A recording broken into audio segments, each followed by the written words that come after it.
Vitamin B one বা thymine শরীরে যে সমস্ত কাজগুলো করে সেগুলো মূলত হচ্ছে সহ-উৎসেচক রূপে কাজ করে বিপাক ক্রিয়ার সাথে অর্থাৎ যুক্ত, এবং আমাদের হৃৎপিণ্ড এবং স্নায়ুতন্ত্রের ওপর বিশেষ একটি ভূমিকা সে পালন করে।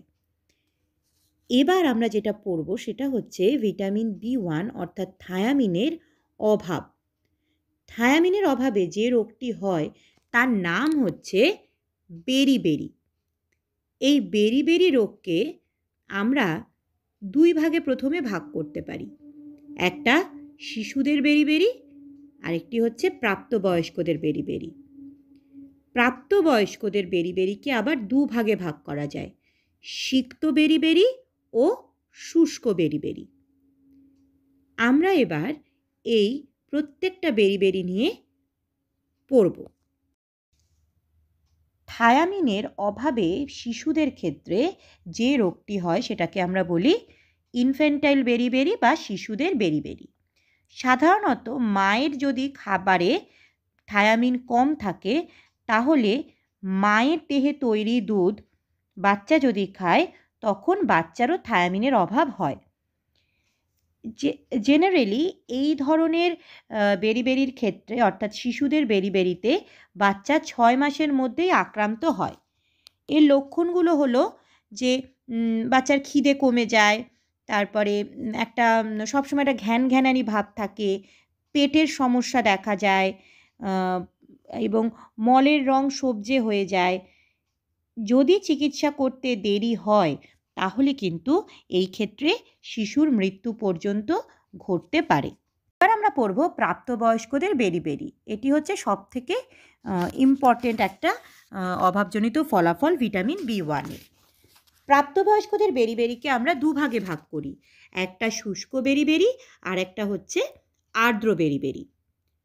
শুষ্ক বেরি-বেরি যেটা, সেই বেরি-বেরিতে মানে সেটার প্রাথমিক যে লক্ষণগুলো দেখা যায় সেটা হচ্ছে জেনারেলি যে প্রান্তীয় স্নায়ু বা স্নায়ু রজ্জুগুলো থাকে সেগুলো ক্ষতিগ্রস্ত হয়, অর্থাৎ মাংসপেশি খুব তাড়াতাড়ি ক্ষয়প্রাপ্ত হতে থাকে এবং এর ফলে হাঁটা চলা করতে অসুবিধার সৃষ্টি হয় এবং কোনো রকম সাহায্য ছাড়া দাঁড়ানো হাঁটাচলা করা যায় না। চিকিৎসা যদি না হয় তাহলে কিন্তু এই রোগী শয্যাশায়ী হয়ে যায়, মানে বেডরিডেন হয়ে যায়, এমনকি মৃত্যু পর্যন্ত হতে পারে। প্রাপ্তবয়স্কদের বেরি-বেরির আরেকটি ইম্পর্টেন্ট ওয়ার্ড হলো সিক্ত বেরি-বেরি।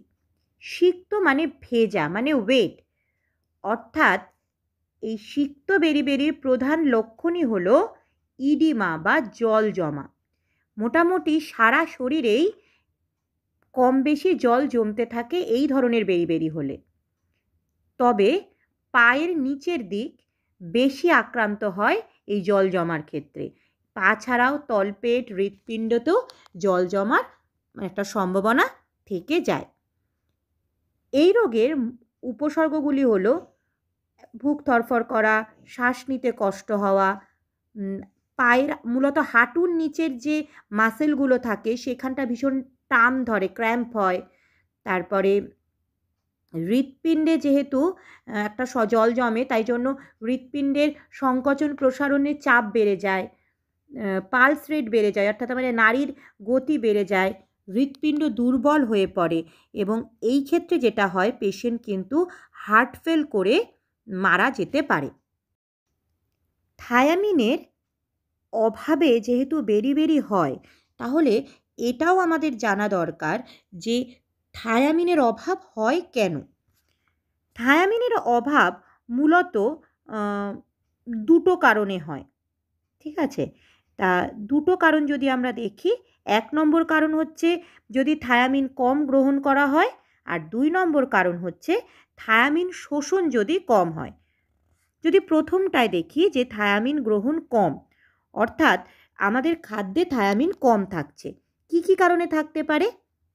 শিশুদের ক্ষেত্রে থাকতে পারে হচ্ছে মা যদি, যে শিশু ব্রেস্ট ফিড করে অর্থাৎ মাতৃদুগ্ধ খায়, সেই ক্ষেত্রে মা যদি থায়ামিন জাতীয় খাদ্য কম খায় তাহলে শিশুদের থায়ামিন হয়, এই থায়ামিনের অভাব দেখা যায়, অর্থাৎ বেরি-বেরি হয়।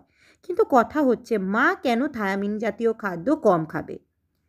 মূলত যদি পলিশড রাইস বা ময়দা, যেগুলো তো বেশি পরিশোধিত হয়, এই জাতীয় খাদ্য যদি বেশি খাওয়া হয় তাহলে থায়ামিন খাদ্যে কম থাকে। কারণ মূলত এই সমস্ত দানা শস্যের খোসাতেই থায়ামিনটা বেশি থাকে।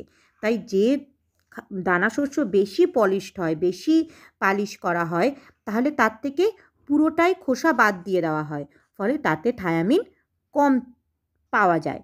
ফলে সেই খাদ্য গ্রহণ করলে থায়ামিনের অভাব হয়। এছাড়াও যদি যদি মদ্যপান বা বিভিন্ন কারণে খাদ্যের গ্রহণ বৃদ্ধি পায়, অর্থাৎ দৈনিক শক্তির চাহিদা বৃদ্ধি পায়, সেই সময় যদি সেই পরিমাণ খাদ্য খাওয়া না হয় তাহলে থায়ামিনের অভাব দেখা যায়। আবার থায়ামিন সমৃদ্ধ খাদ্য কেউ খাচ্ছে কিন্তু প্রচণ্ড পেটের রোগ, তাহলে কিন্তু তার থায়ামিন শোষণ হবে না এবং সেক্ষেত্রেও থায়ামিনের অভাব হতে পারে। এবার আমরা যেটা পড়ব সেটা হচ্ছে যে থায়ামিনের অভাব হলো, কী কারণে হলো সেটাও জানলাম। এবার যদি আগের থেকে আটকাতে পারি যে যাতে না হয়, সেটার জন্য আমরা কী করব? এই যে থায়ামিনের অভাব যাতে না হয়, আগের থেকে তার প্রোটেকশন নেওয়া, এটাকে আমরা টার্মটা বলি প্রতিরোধ, অর্থাৎ প্রিভেনশন। তা প্রিভেনশন অফ বেরিবেরিতে আমাদের যেটা করতে হবে, যেসব অঞ্চলের মানুষ বেশি পালিশ করা চাল খায় তাদের যেহেতু